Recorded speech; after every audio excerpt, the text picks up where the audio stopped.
Hello there, my name's Card, and here on my YouTube page I like to make simple little videos about things that cross my mind. Today, I just wanted to share some thoughts about the late Richard Kyanka. This video will be principally for people already at least generally familiar with the man and his life's work. But just in case you're not, I'll give a brief overview of him first, then I'll get into what made me want to make this video, and then what my central thesis here is. So, Richard Kyanka was an online cultural commentator and web developer who, in the late 90s, made himself a website called Something Awful in order to host his own writing, which he'd been doing for a while hitherto under the pseudonym Lowtax. A few years later, he'd built up a big enough audience that all his fans wanted a place to discuss his work, so Kyanka made a spin-off website called the Something Awful Forums. Pretty shortly thereafter, Kyanka gets the idea to merge his blog and the forums into one Something Awful site, and, wanting to capitalize off of the audience he's built up, decides to charge people a flat $10 if they want to see the entirety of the site or post there themselves. This ends up going spectacularly well for him. Lowtax's dedicated audience dutifully pay their $10 apiece, bringing in a good chunk of money pretty quickly, and that entrance fee ends up keeping a lot of potential troublemakers and trolls out. So everyone using the new combined Something Awful site and forum agrees that the quality of what people post there remains high. The abridged version of events is that everything remains perfectly smooth sailing for about 20 years.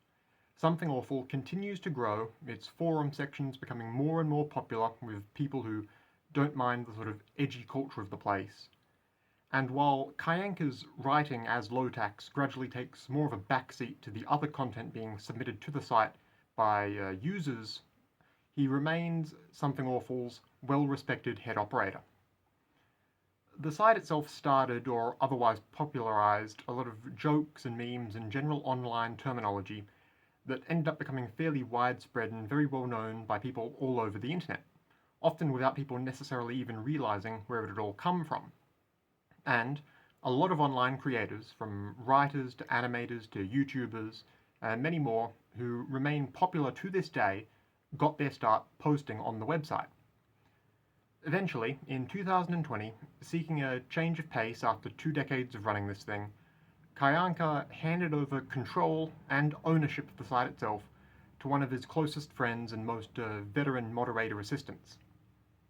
And then, to the somber shock of many, a little over a year later, Kyanka ended up passing away unexpectedly in November 2021 at age 45. Now, the reason I wanted to make this video specifically, about the fact I think Kyanka remains woefully misunderstood, is that to this day, if you Google his name, you get thousands and thousands of results of people discussing his life and his work, and extolling the influence and originality of Something Awful, and calling Lowtax this great online visionary. And I think everyone who says or thinks anything like that is incredibly wrong. Every single online commenter who's come out of the woodwork since Kyanka's death to lift him up as this titan of online culture is just dead wrong. It seems to me like it's the trendy opinion of people whose only exposure to Something Awful is taking a brief glance at its Wikipedia page or a Vice article sometime after 2020. I don't care if it's the opinion of every uninformed Vice reader online. If you think that Lowtax was ever good, or that he deserved such a glowing legacy, you definitely do not understand the man's life or work. And as long as the prevailing online narrative surrounding Kyanka remains generally positive, he will remain the most misunderstood man on the internet.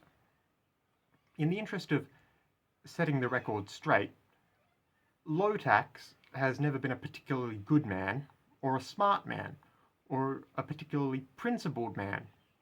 He got lucky by catering to an emergent online niche at the right time and coasted the rest of his life.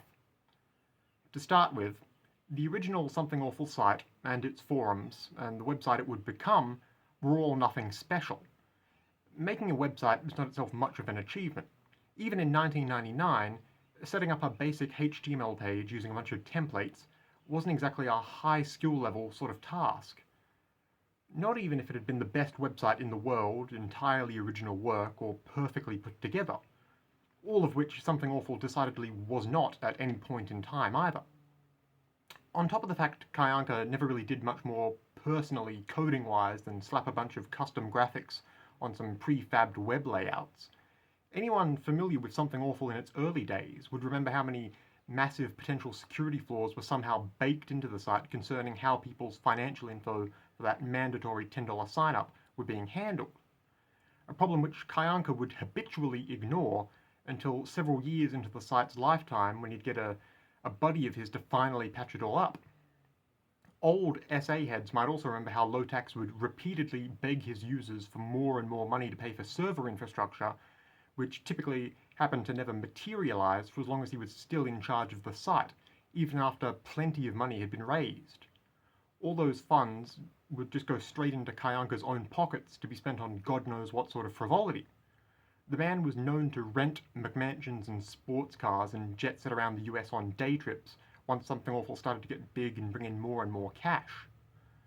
I'm personally of the opinion that raising a bunch of money off the back of a promise to fix your website and then not following through with that is doing a form of fraud, but in either case, we know he wasn't putting any of that money towards the site itself in any form. He wasn't even investing it properly. And frankly, wasting money on the order of magnitude he was is something you should look down on any person for. And I'll be circling back to how Kyanka's problems with money would affect plenty of other people further into the video too. But now, as for how Lowtax postured himself as one of the first edgy and provocative online comedians in the stuff he started out writing, that's all a load of bull too. The man wasn't a bold, cool, irreverent tough guy who thought you should be able to joke about anything. In reality, he was a pudgy shut-in who had some of the thinnest skin imaginable. From the outset of the site, Lowtax would ban anyone at all if they hurt his feelings, all while pretending to be this hardline, free speech absolutist of the sort a lot of other internet dorks pretended to be around the time Gamergate started kicking off.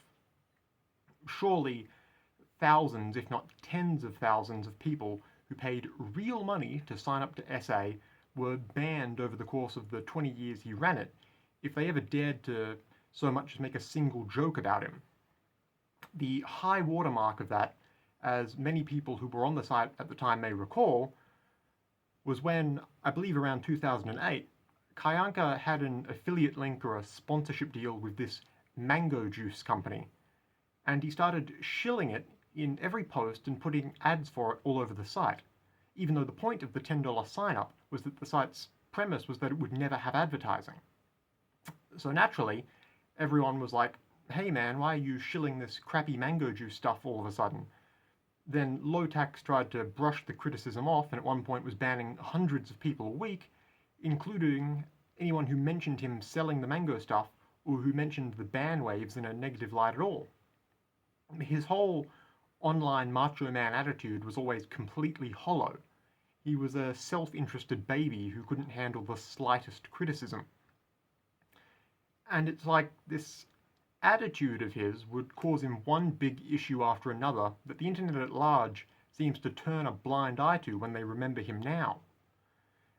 Begging for cash from his users would become a very common theme, as would censoring and banning anyone who ever expressed the slightest disagreement with him about anything.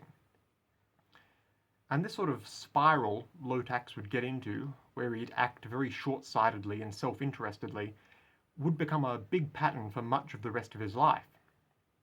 I don't want this video to be one of those 5-hour-plus YouTube documentaries detailing everything some online figure ever did in excessive detail, but, long story short, Kyanka, increasingly hopped up on his own ego, did a lot of pretty serious, morally questionable things over the years. Like, for quite some time, Kyanka had living with him an animator who went by the handle Schmorky, who did a lot of art for Something Awful. This is by the time Kyanka had a wife and a young kid or two, and as it turns out, Schmorky was a massive pedophile the whole time, who had been drawing and animating tons of sexually explicit material involving underage and childlike figures, and who had reportedly been in contact with real minors, which in hindsight we can say pretty confidently Lowtax knew about to at least some degree the whole time. So Kyanka was hosting a pedophile in his house with his children in it, keeping this pedophile on his payroll the entire time, and implicitly covering all this up as long as he could.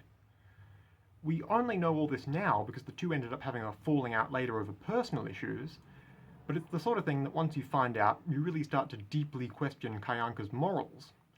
Because petty online banning drama nonsense is one thing, but what we know of this situation now makes the man look really bad, to say the least. A few years on from that, Kyanka's first wife left him, and he starts organising these big, drug-filled parties at his house for women half his age who he would scout from something awful. And in his post-divorce era, he'd post online about having a new girlfriend every other week, all of whom he'd end up posting pictures of and doxing on the front page of SA after they all inevitably left him too.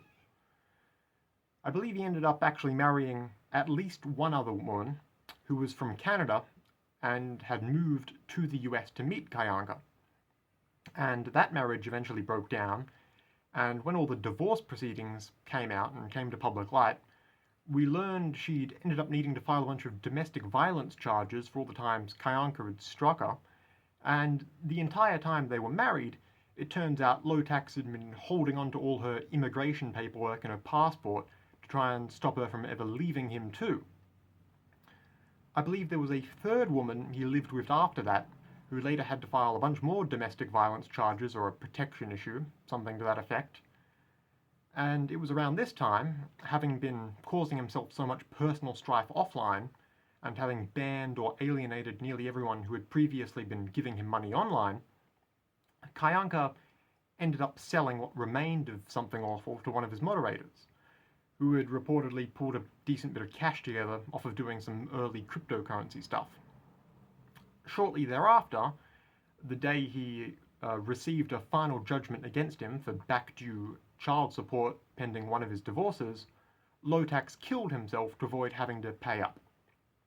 Again, I'm not interested in making this a super deep dive into all these events. This is just a basic outline of some of the most notable stuff that I can recall happened in his life. Because this isn't meant to be a comprehensive retrospective, it doesn't need to be. All you need to know is that on a personal level, this isn't a guy you ought to be celebrating. Look into all this as much as you want on your own time, or don't. I don't really care either way. The thrust of what I want to get at in this video today is just how Richard Kyanka should not be remembered as anything close to being a good guy. Or for that matter, this grandfather of online culture people like to prop him up as, or even use to deflect from all the real-world morally reprehensible stuff he did offline. Because again, he did not do anything special in making Something Awful.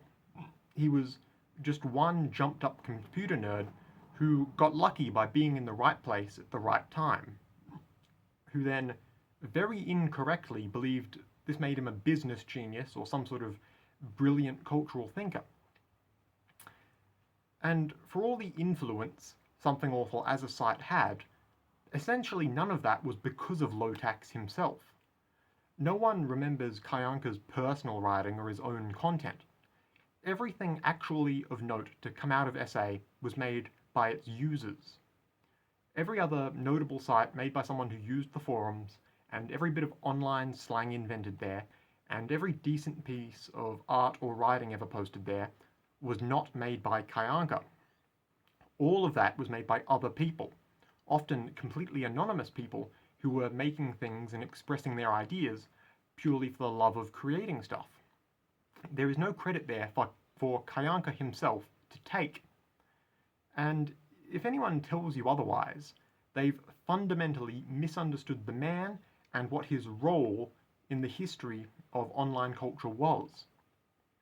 It's just a thought I've been holding on to for a little while that I wanted to share. If you might like to hear more from me, feel free to subscribe to this YouTube page or just take a look at my other videos. Either way, goodbye for now, and have a lovely day.